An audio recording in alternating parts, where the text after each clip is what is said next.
Bom dia, Thanks God Every Day dessa quinta-feira, feriado já para alguns, véspera de feriado para outros, né? Vamos lá, Salmo 1, bom dia Jairo, feliz quinta, feliz dia.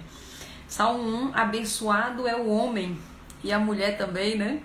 Que não anda no conselho do ímpio, nem fica no caminho dos pecadores, nem assenta na cadeira dos escarnecedores, mas o seu prazer está na lei do Senhor, e na sua lei medita de dia e de noite. Bom dia, Maria Aparecida, bom dia. E ele será como a árvore plantada junto a rios de água, que geram seu fruto em sua estação, sua folhagem também não murchará, e tudo aquilo que ele faça prosperará. Os ímpios não são assim, mas são como a palha que o vento leva para longe. Portanto, os ímpios não ficarão de pé no juízo, nem pecadores na congregação dos justos, porque o Senhor conhece o caminho dos justos, mas o caminho dos ímpios perecerá. A gente tem falado muito aqui sobre a questão de termos às vezes uma visão muito religiosa da palavra de Deus, né? Religiosa no sentido de cheio de regra demais, né? Religiosa nesse sentido. Então muitas vezes nós pegamos a palavra de Deus e nós ficamos com aquela interpretação antiga que alguém deu para nós lá para trás. E assim como eu fui, talvez você também tenha sido criado num ambiente com muitas regras, né, religiosas, né? Bom dia, Su, seja bem-vinda, amiga. Muitas regras, eu fui criada assim. Agradeço a Deus porque eu conheci a palavra de Deus muito cedo, mas ao mesmo tempo veio uma carga, né, dessa religiosidade, que são as regras. E quando você fala, você vê assim, alguém que não senta com os escarnecedores, fica parecendo que é assim, eu santo aqui, os pecadores santo, os pecadores longe lá, né? Ou então quando fala assim, medita sua lei de dia e de noite, você já imagina um crentinho com a Bíblia debaixo do braço. Tipo chato. Você deve ter conhecido alguém assim já. Eu conheci, nossa, tinha uma cliente minha, ela frequentava meu espaço. A mulher fazia umas pregações muito esquisitas no meio do espaço, né? Aquele movimentão, aquele povão ali, e ela começava a disparar coisa da Bíblia, mas de uma forma tão esquisita, né? Então, quando a gente fala, medita sua lei dia e noite, você já imagina uma figura dessa, e você fala, Deus me livre, eu não quero ser essa pessoa desagradável, sem noção. Mas não é isso, na verdade, meditar sua lei de dia e de noite é quando você, no momento certo, por exemplo, eu já fiz isso hoje, né? E vocês sabem, quem me conhece, quem me segue sabe disso. Eu acordo muito cedo e eu tenho um tempo de qualidade com o Senhor. Minha primícia, né? Meu primeiro tempo, ele é com o Senhor. E eu comecei isso há muitos anos atrás, já contei isso pra vocês, né? Numa época de grande dificuldade na minha vida, 2015. Pensa as lutas que eu tava vivendo em 2015, em todas as áreas. Parecia que todas as portas estavam fechadas, e para fechar com chave de ouro, para completar, a minha filha, a primeira que casou, né, a mais velha, ela estava se casando, foi esse ano que ela casou, e ela estava indo casar em outro país. Então, não o suficiente, com todas as lutas, inclusive financeira, que eu passava na época, ela estava se casando a primeira, né, em outro país. Então, eu me vi numa situação de tanta dificuldade que eu falei, acho que eu vou surtar, acho que agora eu não aguento mais, acho que agora eu vou. E aí eu comecei com muito sono, gente, vocês não têm noção o sono que eu sentia não. Todo mundo sem sono pra acordar, tá? O pessoal pensa que porque eu acordo 4 horas hoje, eu acordo sem sono. Não, eu acordo todo dia com sono, é normal ter sono porque eu tava deitada, né, eu tava dormindo. Então eu comecei a acordar, mas não era tão cedo assim, eu acordava meia hora ou 20 minutos antes da casa acordar. Então naquela época eu tinha ainda menino que ia pra escola de manhã, essas questões todas, né? Então eu acordava sempre 20 minutos ou 30 minutos antes da casa acordar. E era muito interessante que era assim, eu saía da minha cama e ia pra cozinha, sentava numa mesa mais dura, né, pra ver se eu ficava acordada, e lá eu dormia, eu dormia sentada. Então minhas primeiras experiências de fazer uma oração de manhã mesmo, de verdade, assim, pra ter aquele tempo de qualidade com o Senhor, não tinha nada de qualidade, na verdade eu dormia na mesa da cozinha, em cima da Bíblia, mas só que eu persisti, eu insisti nisso, né? E eu fui criando aos poucos um jeito. Depois eu comecei a fazer polichinelo. Eu acordava, fazia polichinelo 3, 4 ali, só para dar uma acordada, para eu conseguir ficar acordada ali conversando com o Senhor, né? Mas foi fundamental. Logo depois eu conheci, eu fui num treinamento mesmo, e aí eu conheci o livro O Milagre da Manhã. Esse livro fez muita diferença, porque eu já tinha um hábito de acordar, de fazer algumas orações de manhã. Só que esse livro me deu mais certeza de que eu estava no caminho certo, né? Que eu tinha que fazer isso. E eu comecei a fazer, né, de uma forma mais sistematizada, o Milagre da Manhã. que é você contemplar, segundo o livro, seis salvadores de vida, que ele chama, né?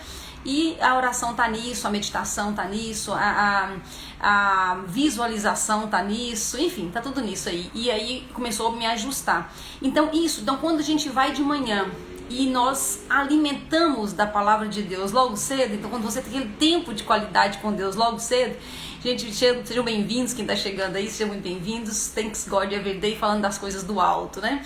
Então quando você se alimenta da palavra logo cedo, você traz a palavra no seu coração. E aí, quando as coisas acontecem durante o dia, você confronta o que está acontecendo com a palavra de Deus. É isso que é meditar na palavra dia e noite. Não é você colocar uma Bíblia debaixo do braço e sair falando de Bíblia o dia todo. Não é isso. Mas a palavra está no seu coração. Né? Então é lâmpada para os meus pés, né? Luz para os meus caminhos. Na prática é isso. Então você tem a palavra de Deus ali e no seu coração, na verdade, porque você meditou nisso na parte da manhã. E você vai fazendo isso repetidas vezes, repetidos dias, e isso vai ficando gravado no seu coração, né? Ei, Lívia, bom dia, seja bem-vinda, amiga. Então aí quando alguém te fala alguma coisa, automaticamente o Espírito traz, é o Espírito Santo, né? O Espírito traz a memória uma palavra. E aí você confronta. Isso é que é meditar dia e noite. Não é lindo isso? Eu acho lindo isso. Maravilhoso. É a prática. É a prática. E aí, tem uma vez que você sabe que eu sou solteira, né? Sou divorciada, tô solteira já há muito tempo. E aí, um dia, uma pessoa, por isso que eu tenho que falar que tem que ter cuidado. Uma pessoa super da igreja, sabe aquelas pessoas assim que mostram ser espirituais o tempo todo, que tá o tempo todo liderando alguma coisa? Então, é essa pessoa, muito próxima de mim. Um dia ela perguntou se eu tava com alguém, eu falei que não, né, que eu tava solteira, mas que eu estava aberta pra conhecer pessoas, eu não tô fechada, só tô só solteira, né, mas eu não tô fechada. E ela falou, olha o que ela falou, uma pessoa, tipo, top na igreja, em uma determinada igreja, ela falou comigo assim, muito bom, né? Mas se não você fosse relacionar, olha o conselho dos ímpios. Ela falou assim, mas cuidado, viu? Na hora que você fosse relacionar, vê se não casa de novo. Olha que doido, né? Na hora o Espírito Santo me trouxe uma palavra no coração. E a palavra que veio está em 1 Coríntios 6, que fala o seguinte, que os fornicadores não herdarão o reino dos céus. André, o que é fornicador? Fornicador é tipo, fica com um hoje, fica com outro amanhã, fica com todo mundo, vai passando de cama em cama, né? Vai curtindo a vida doidado, né? E sem essa responsabilidade, sem compromisso. Então isso é chamado de fornicação. Uma palavra um pouco estranha para nós, né? Mas é isso que é fornicação. É a pessoa que é solteira, ela não tá comprometida, porque se ela fizer isso casada, isso é adultério, né? Mas se ela estiver solteira e cada dia tá numa cama diferente, isso é fornicação. Então olha só o conselho que a pessoa me deu. Pode se relacionar, mas não casa. Vocês já entenderam o resto da história, né? Então isso quer dizer que eu vou me relacionar, daqui a pouco aumenta a intimidade, daqui a pouco vai acontecendo as coisas, aí eu não caso com essa pessoa, daqui a pouco eu tô com outra e não caso também, porque o conselho é não case. Então, às vezes, nós temos que ter muito cuidado, às vezes não, muitas vezes tem que ter muito cuidado, que às vezes da boca de uma pessoa que teoricamente é uma pessoa espiritual ou preparada, ela está com o pé totalmente no natural e ela te dá um conselho de ímpio. Mas aí o Espírito Santo, na hora, ele entra com luz, que é a palavra de Deus, e você lembra de alguma coisa e você fala, mas peraí, tá errado esse negócio aqui. Então você confrontou e aquilo não passou no crivo da palavra de Deus, não passou no crivo do Espírito Santo. Outro dia, não sei se foi essa semana ou outra, eu contei também de um líder, esse é líder religioso mais top ainda, que falou comigo assim, pensa qual é a sua vontade. A vontade de Deus é a contrária da sua. Imagina, ainda deu um exemplo de que eu falei isso, né? Então eu tenho vontade, por exemplo, que a minha terceira filha se case, porque as outras já são casadas.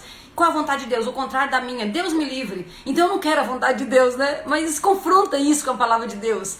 A vontade de Deus é o contrário da sua. Não. A palavra de Deus diz, pedi e recebereis, para que a sua alegria seja completa. A vontade de Deus é boa, perfeita e agradável, né? Agora eu acabei de meditar no outro salmo, no Salmo 2, que fala assim, me pede os confins da terra e te darei por herança. Olha que coisa louca. Como é que esse líder religioso me dá então um conselho dizendo que a vontade de Deus é contrária da minha? Não é isso que a palavra de Deus fala. Chocou e não passou no crivo da palavra de Deus. Isso é meditar na palavra de Deus de dia e de noite, né? Ontem eu falei com vocês aqui, contei um pouco da história de uma menina que trabalhou comigo, que foi casar e todo mundo dava conselho errado para ela, né? O que a palavra de Deus fala sobre casamento, né? Então nós vamos trazendo a palavra de Deus para dentro de nós vamos nos alimentando da palavra de Deus. Então se eu posso dar um único conselho, um único que eu daria para André, me dá um conselho: todos os dias se encontre com o Senhor. Todos os dias se alimente da palavra. André, eu não entendo. É muito normal não entender. Deixa eu te dar agora um conselho. Esse é terrível, assim, para destruir todas as fortalezas, né? Pede a Deus, eu sempre peço a Deus: Senhor, eu vou abrir a Bíblia que agora eu vou meditar, mas olha, não me deixa ficar no natural. Espírito Santo de Deus, derrama seu óleo da sua presença em mim. Não me deixe entender só o Logos. O Logos é a palavra escrita, é a interpretação de texto.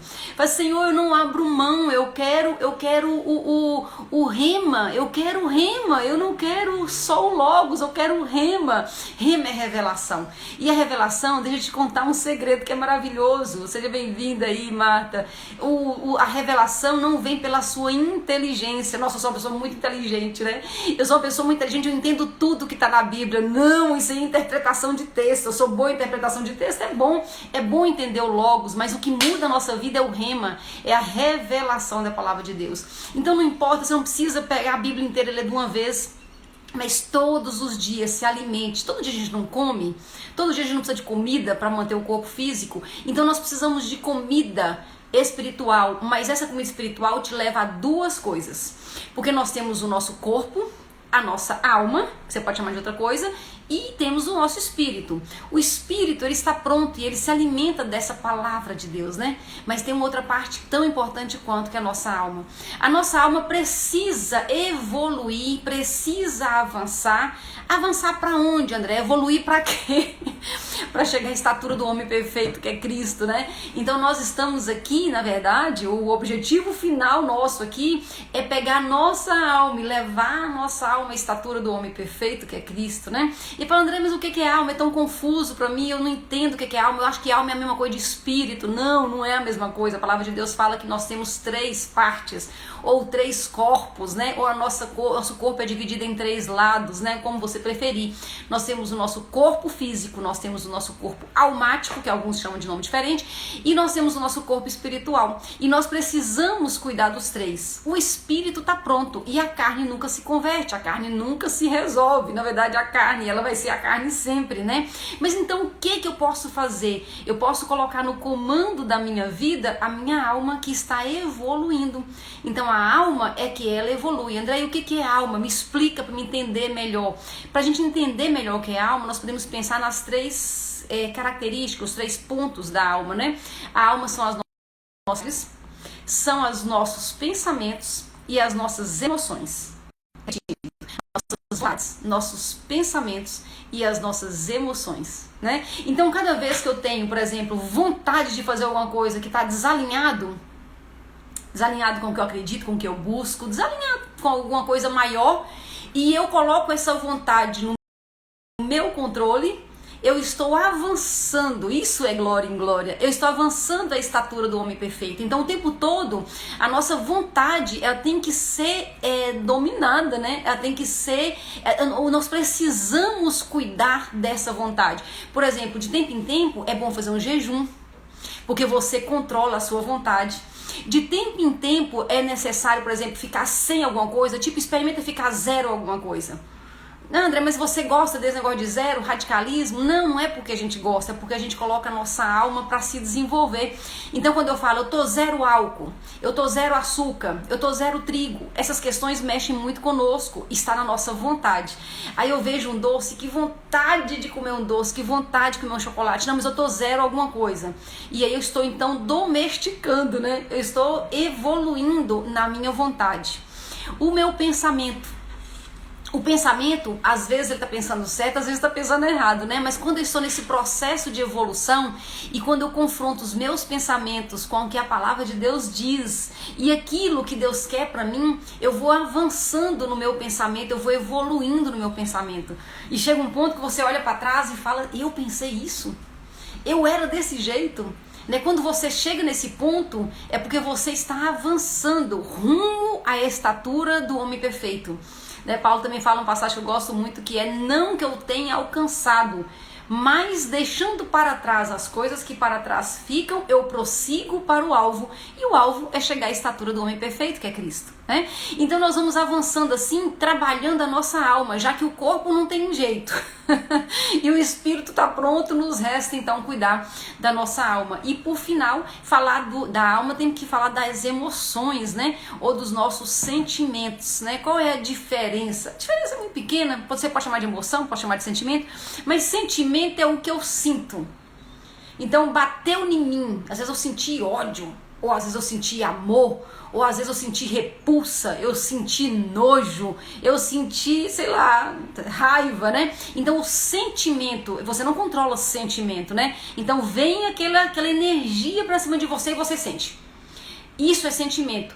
E quando eu jogo isso, eu processo e jogo para o mundo, é minha emoção. Teoricamente seria isso, né? Mas o mais importante é que você trate disso.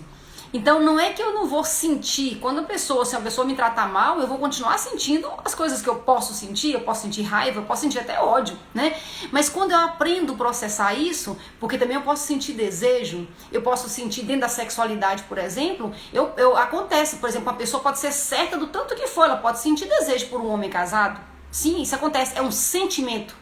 Mas o que você faz com isso? Então o problema não é o que a gente sente, o problema é para onde vai agora esse sentimento, né? Eu vou deixar as minhas vontades me levar, os meus sentimentos me levar, né? Como diz a tão famosa música, deixa a vida me levar, a vida leva eu, ou eu estou me esforçando nesse cuidado comigo nessas questões, eu estou evoluindo na minha vontade, nos meus pensamentos e nas minhas emoções? Né? Então bacana quando você encontra uma pessoa. Ontem aconteceu isso, né? Uma queridíssima me deu um feedback ontem, depois aqui da live, né? Que a gente era amiga de infância. E entre tudo que ela falou muita coisa comigo bacana depois da live, mas seria mais ou menos assim: não te reconheço. Seria mais ou menos isso.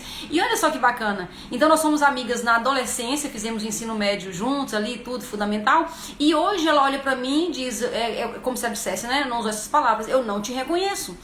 E isso é bom. Então quando a pessoa não nos reconhece mais nesse sentido, né? Você tá tão diferente, e isso for positivo, for uma coisa boa, né?